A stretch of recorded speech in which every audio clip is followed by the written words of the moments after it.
Hi, everyone, and welcome to your daily reading. This is for Saturday, January 28th, 2023, or whenever you happen to find it. Consider it good for the next 24 hours. I'm going to use the Karmic Music Tarot today because it's Saturday. Saturn's color is black, and he is the Lord of Karma. So, let's see what the message is for us. All right. Underneath, we have the Eight of Swords. Oh, wow. Look at that. Saturn in the background. All right, yeah, the feeling of being restricted or bound by contract or obligation. It's like a person out for a drink.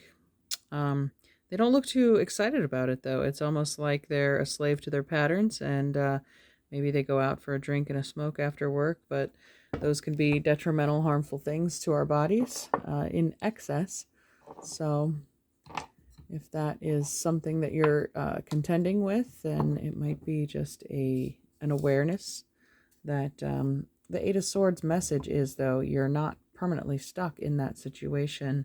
You may think you are, but it's the swords are the mind. It's all mental. It's you have the strength to break free from those patterns or negative thought patterns at any time. And we have the Three of Coins. Okay. Looks like a wedding scene going on here. A lot of people get married on Saturdays. I'm not saying you are, but it's almost like a vision, of something that hasn't happened yet. I like that there's two candles here. It looks like the two twin flames, two of flames. But there's a daydream and 3 coins on the table showing up as a triangle. So it's the beginnings of a foundation. It is a merging, a coming together of energy to form something more secure. And what is a wedding? It's a contract between you and another person, overseen by the government, which is Saturn. So it could be, again, she's not too thrilled there. It's like feeling confined, or maybe it's an arranged marriage, like not of her choosing. And the Five of Cups.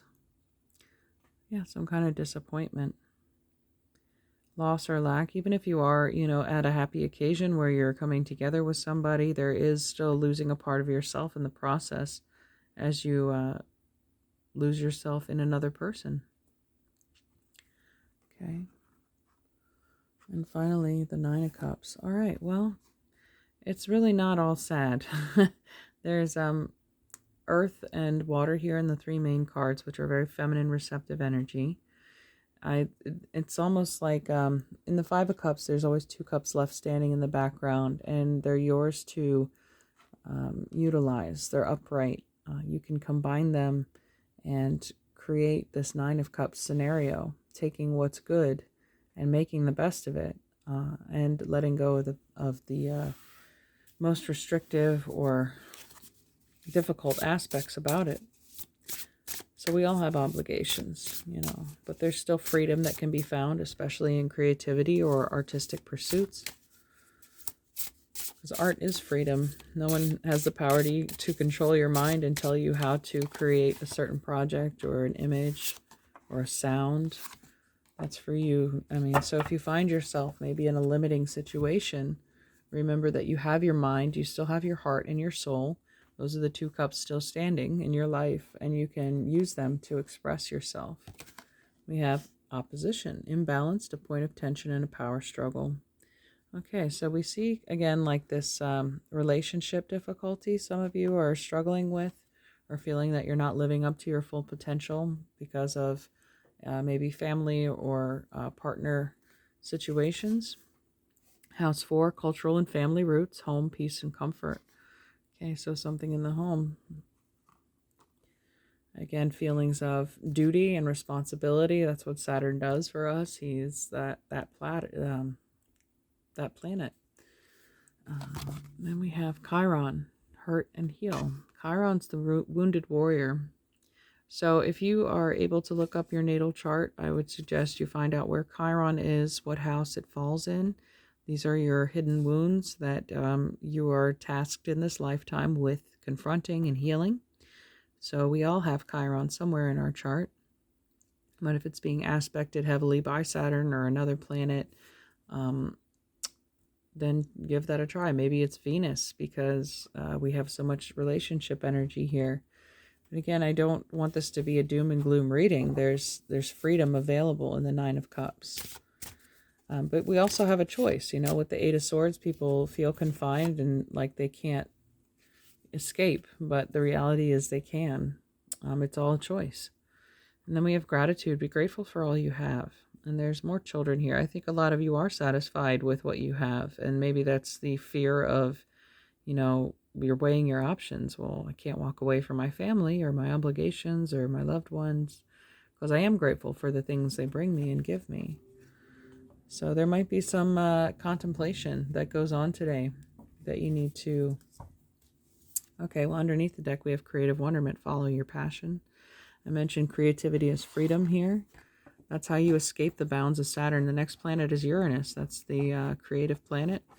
It's self-expression, often unique, and thinking outside the box, because they freed themselves from their realistic or physical reality bounds.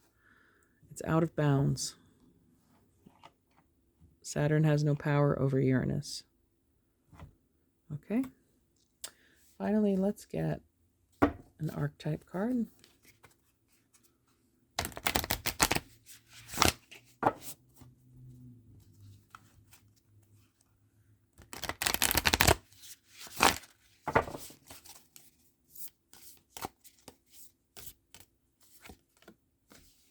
The Pilgrim has to do with a journey. We also have the number 20 that sticks out to me. That's normally the Judgment card. So again, some of you were making deliberations about, what are the pros and cons of this situation?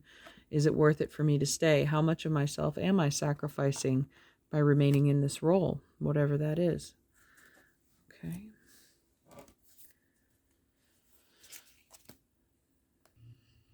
The pilgrim is the wanderer, the traveler, the apprentice. For the pilgrim, an outward journey is always an inward journey. This archetypal wanderer seeks wisdom, experience, and meaning in the farthest reaches of the globe and the deepest regions of the spirit. Others will wonder when the pilgrim will settle down and claim a more conventional life, but the pilgrim knows that the heart belongs in motion. Where there is motion, there is freedom, expansion, and growth. Responsibilities, social conventions, and logistics lull us to sleep, and soon the pilgrim becomes veiled in the slumber of the day-to-day. Yet when this archetype awakens, it rallies our sense of adventure and leads us out the door toward a new reality. With the pilgrim at your side, you will never lack courage, nor do you need every amenity. Travel light, travel soon. Your spirit needs it. When light, learns, grows, adapts, and studies. When dark, aloof, noncommittal, and flaky. We all have a deep longing to answer the call, to get unstuck. What are the obstacles between you and the door? Even in the stillness of meditation, the pilgrim feels the movement of the heart toward what it loves.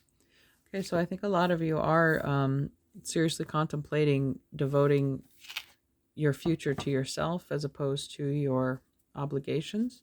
I'm not sure what that looks like for everybody, but again, even if you can't just abandon your family, say, I'm not telling anyone to do that, but if you can take some time to get away and just be with your own energy, take your art supplies with you, take a musical instrument, your journal, go rent an Airbnb for a couple days, in a different city near or out in the woods and by a lake, and just take some time to reflect. And again, being thankful for everything that you have. If you have that ability to have that creative freedom, invest in your health, mental, physical, and spiritual, and give yourself a little gift of reprieve, at least from the situation, if you can't escape it altogether. Okay, I hope you found this reading useful, and if so, hopefully I'll see you tomorrow. Take care, everyone. Bye.